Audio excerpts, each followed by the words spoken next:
La palabra con nosotras, con nosotros. Una reflexión de la palabra cotidiana en diálogo con el acontecer de la comunidad.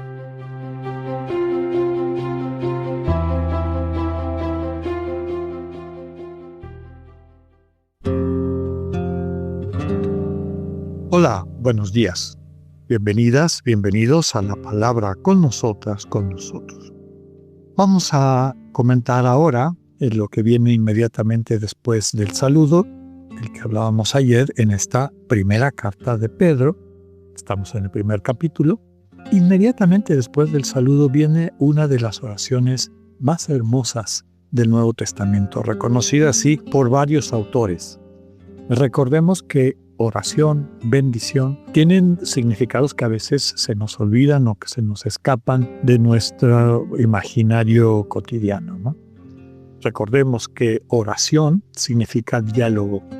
En la secuencia propia de la lección divina cristiana, católica, recordemos que primero viene la lectura, leo el texto. Después viene la meditación, medito el texto, es decir, lo reflexiono, trato de entender lo que Dios está tratando de decirme con el texto. Y el tercer momento de la lección es la oración, la oratio, que fundamentalmente es qué le respondo al texto o a lo que Dios me está comunicando. ¿Cuál es mi respuesta? Ese es el sentido de oración. ¿Cuál es el sentido de bendición? Recordemos que es decir bien, hablar bien. Y eso es lo que implica este texto que ahora vamos a leer y comentar. Oración, porque es la respuesta del fondo del corazón del autor de la carta ante la realidad de la que está siendo testigo, de estas comunidades admirables que en medio de la persecución y de las dificultades se mantienen firmes en su fe, en su cercanía, en su cariño, en su vida de comunión con el Señor Jesús. Y lo que manifiesta el autor es una bendición a Dios, ¿no? Es bendecir a Dios, agradecer a Dios, hablar bien de Dios, que les llamó y les sostiene para que puedan seguir dando este testimonio y capacitándoles para que sean, como ya hemos dicho, copartícipes en este proyecto de redención para el cual han sido invitadas e invitados. Vamos a leer la primera parte, que son los versículos 3 al 9. Nos dice el texto: Bendito sea Dios, Padre de nuestro Señor Jesucristo, que según su gran misericordia y por la resurrección de Jesucristo de la muerte, nos ha hecho nacer de nuevo para una esperanza viva, a una herencia que no puede destruirse, ni mancharse, ni marchitarse, reservada para ustedes en el cielo. Porque gracias a la fe, el poder de Dios los protege para que alcancen la salvación dispuesta a revelarse el último día. Por eso alégrense, aunque por el momento tengan que soportar pruebas diversas. Así la fe de ustedes, una vez puesta a prueba, será mucho más preciosa que el oro perecedero purificado por el fuego, y se convertirá en motivo de alabanza, honor y gloria cuando se revele Jesucristo.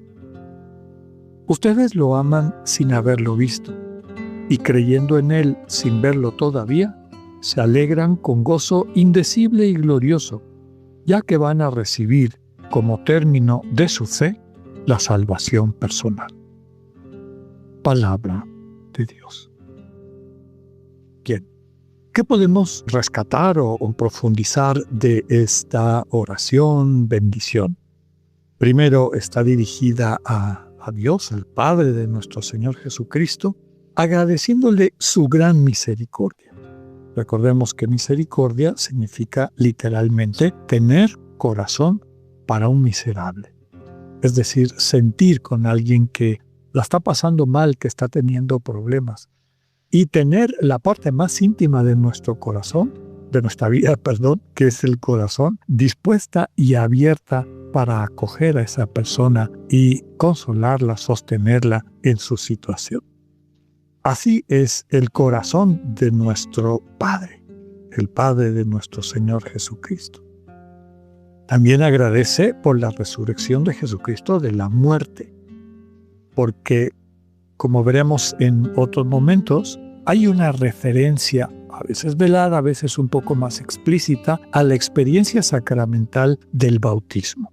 Como a través del bautismo, recordemos que bautizar tiene su origen en un verbo griego que significa zambullirse, sumergirse.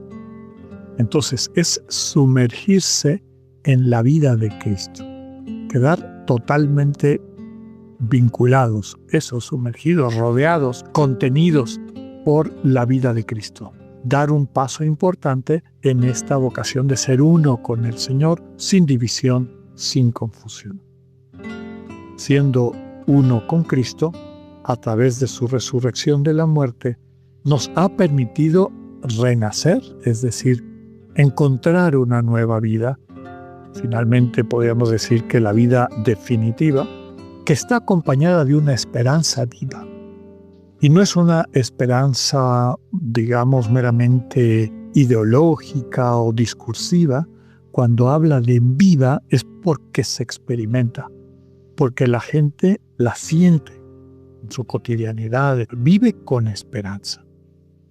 En este encuentro con Cristo, en este ser sumergidos con Cristo, para atravesando su muerte, nacer una nueva vida llena de esperanza, como elemento importante de esta experiencia de transformación, es el percibir que hemos recibido, que somos destinatarios de una herencia.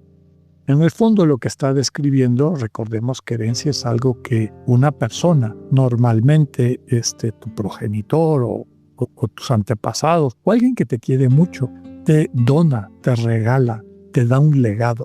Y eso es lo que está tratando de subrayar.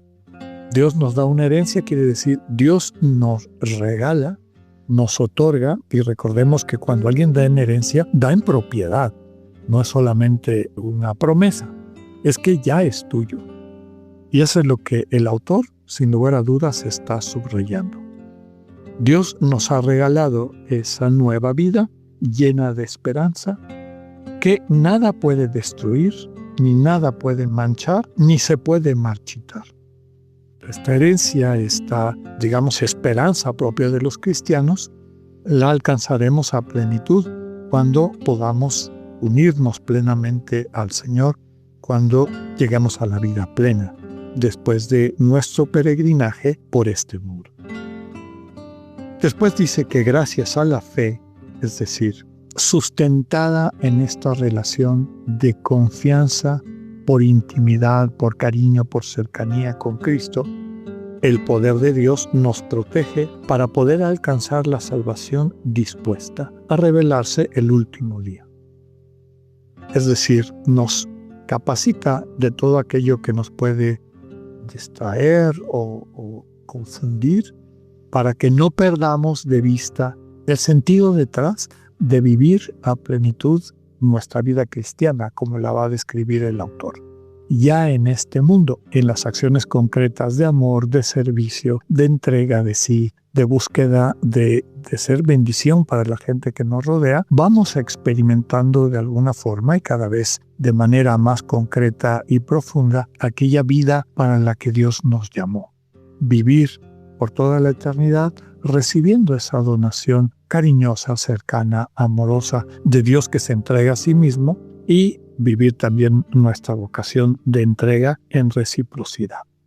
Después de haber empezado subrayando todos estos elementos positivos, pues viene la primera referencia a la situación de dificultad que viven las comunidades. Por eso alégrense, aunque por el momento tengan que soportar pruebas diversas. Mañana comentaremos en qué consiste estas pruebas. Que tengan un buen día, Dios con ustedes.